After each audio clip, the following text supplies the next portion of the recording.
Hi, and welcome to If It Breathes, It's God's Eco Theology for Today.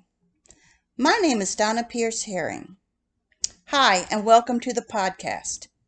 Eco Theology, If It Breathes, It Is God's. This is a podcast about being the change in the world that we would like to see. How, you may ask? This is a great question for today's guest, Katie Luca, who is currently studying sustainable business practices at the University of Oregon. Global warming and other ecological justice issues have been important for Katie for many years, and she has her own Instagram program called #GreenRoadsTravel. Links are available at the end of this program. Katie also has a master's degree from James Madison University in Human Resources and Adult Education and has spent over 5 years working for that company, developing and training government agencies for the Department of Defense. She has worked in Ghana, Liberia, and Indonesia, as well as traveling to most of Europe, Belgium, New Zealand, Iceland, and has been studying different cultures and ways of dealing with ecological issues. Today, she is going to share with us 5 easy ways anyone can have an impact on global warming. Reclaiming our responsibility to be caretakers of the earth. Katie, thank you for coming to the show. Thank you for having me. I guess I'll start by asking you if everyone started making small changes daily, do you really think that it would make a difference? I do. I think that the power of the people is something that we consistently undervalue, and if we all were to adopt and make changes personally, collectively, that would make a big difference. So, Katie, could you list 5 ways we can at home help heal our planet, knowing one person may not make a change, but if we can get a movement going, we can? Yeah, definitely. So I will start with one that seems obvious, but actually a lot of people may not be doing it correctly or at all, and that is recycling.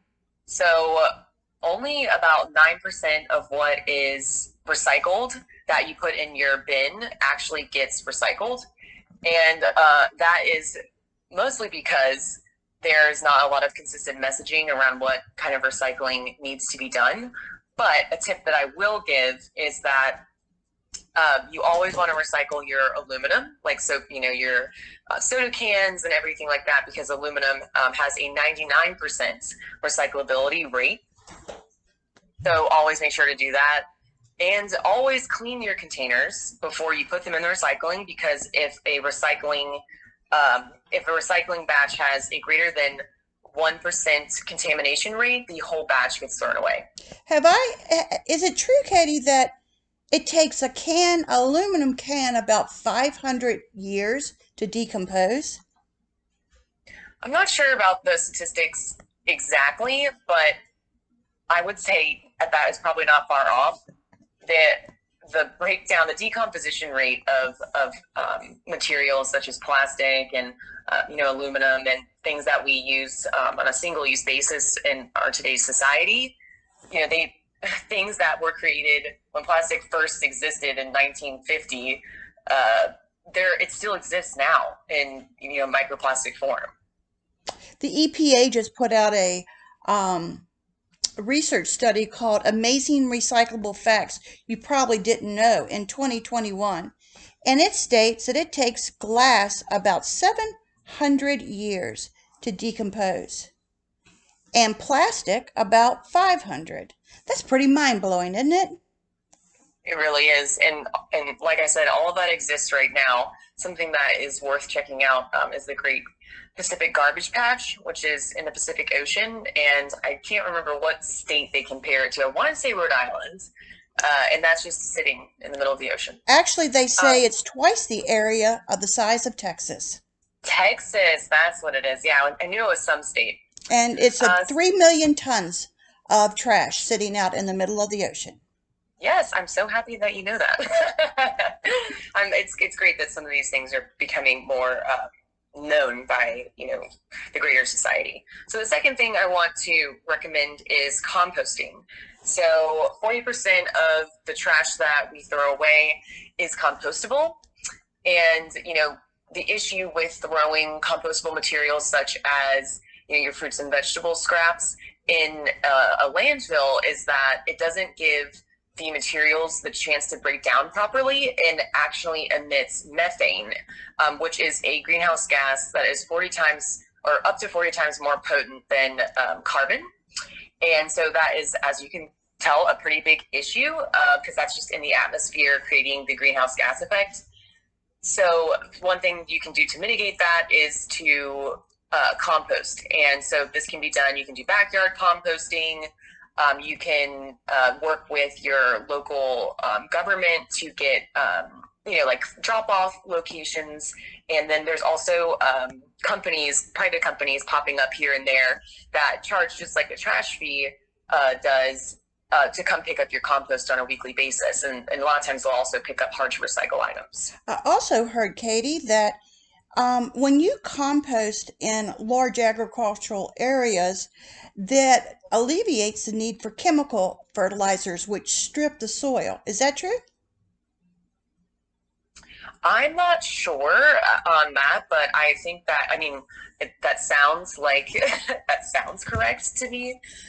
I'm not as knowledgeable on the agricultural front, but in general, composting is going to create, a really nutrient dense, enriched soil that, I would like to think would offset the need for chemical fertilizers. Oh, great. Well, thank you so much. All right. Do you have... And then, Go ahead. Go ahead.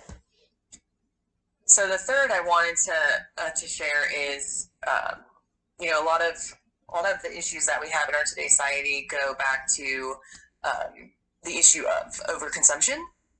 And so one way this is shown is through the fashion industry. So something that I'm recommending is to, take a look at, what kind of new clothes, how many new clothes you buy, and, try to limit how many new clothes you're buying and lean more toward, secondhand stores and consignment shops if you're looking for new clothes and, really trying to stay away from fast fashion trends. There was a time, I believe it was like whenever fast fashion became more popular, in like the 2000s, early 2000s, I think. But before that, there were 4 seasons. And so that, in itself wasn't ideal for the fashion industry, but, waste-wise. But now, due to fast fashion, every week there is a new line of clothing that is being made, and it's at the expense of, people in developing countries who are working in factories and, are being subjected to, terrible working conditions. So, thinking about that as you make your purchasing decisions is really important for the environment, because the fashion industry is the most polluting industry after fossil fuels, and that is not really well known. So just making a note to yourself to say, do I really need to buy this new shirt? Do I have something I already own? Can I borrow it from somebody else, or can I buy it secondhand before making the decision to buy something new? It's funny, Kate. I didn't know that I was eco-friendly even before I knew I was eco-friendly, because I do enjoy a good thrift store. I know, right? I also do. It's so much more fun. It's so much more rewarding to look for something and spend time in a secondhand store and then find something and feel like you struck gold. Oh, so yeah. Definitely a different rewarding sensation. So you get 2 bonuses. Great. Yeah, exactly. Well, what is your final number 5? What is your last suggestion on what we should do to at home, things that we can do ourselves that will help with the ecological issues going on today?